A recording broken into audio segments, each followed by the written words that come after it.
الشعب يريد إسقاط النظام. الشعب يريد إسقاط النظام. الشعب يريد إسقاط النظام. On that Friday, it was around 2 p.m.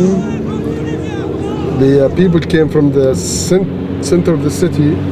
There were about, estimates said there were about 15,000, between 10 to 15,000, and they came on foot from the center of the city to this area. And this is the area, the bridge where we're faced by Gaddafi's militia. And that's where people fell. Some died and some were taken to the hospital. We were coming down that street, and basically there were forces. There was a tank and a few snipers on the bridge itself, and then there were quite a few forces down here, and then also in all those apartment buildings there were quite a few snipers. So most of it was sniper fire, but I mean there were tanks shooting at the same time, so it was very scary, and I mean just chaos really. Everyone, as soon as they heard tanks, they just started running, and people started jumping over fences and running into the apartments thinking they were safe territory and everything. There was already someone dead on the bridge, and they were just trying to recover his body.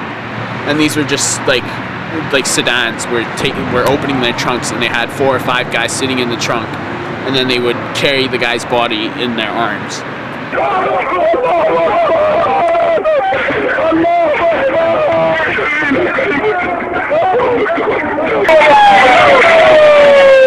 The hospital isn't very far away, but just getting the injured people or those who are already killed was the biggest issue. So this is the emergency. That's where all the injured were brought on that day, and this area was chaos.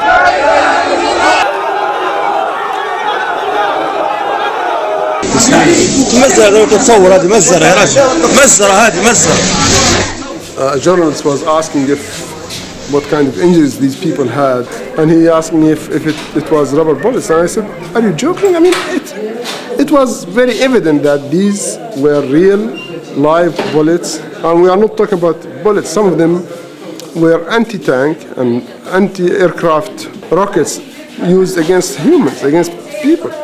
Most injuries were head, neck, chest, and upper abdomen. So most injuries were shoot to kill.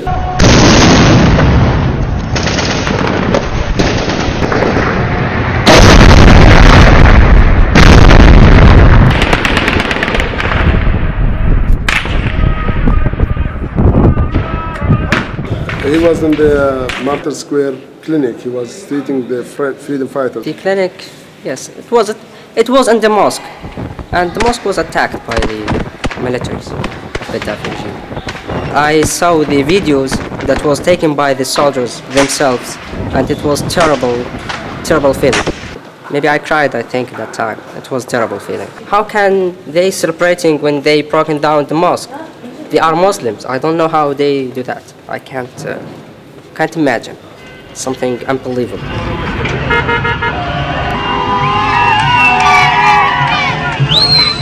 I was on the arrest list, you know. I was arrested 3 times. The 3 times I was arrested and taken to detention centers in Zawiyah itself. And, you know, part of it because I'm from a known family in Zawiyah, and there were people, you know, some of them sympathetic, some will say, you just go home, disappear, you know what I mean? Allahu Akbar! Allahu Akbar! Allahu Akbar!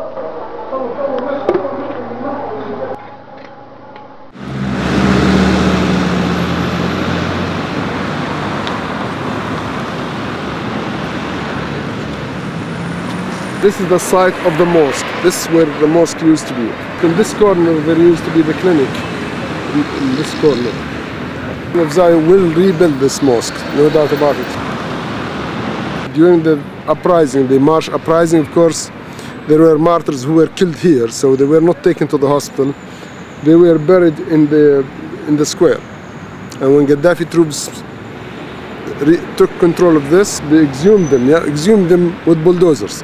Not exhumed the bodies and basically said, no, you cannot bury them here. Because of course it was symbolic. They weren't reburied; they were just thrown in a garbage, a landfill, really. Yeah. And until Zawiyah was completely liberated, Yeah. so the families of those people couldn't retrieve their bodies from the landfill. So Libyans were didn't have dignity while they are alive or did during Gaddafi's days. And then of course when Gaddafi tried to retake this square, and that's when the slogan of Zawiyah will never bow to Gaddafi came out.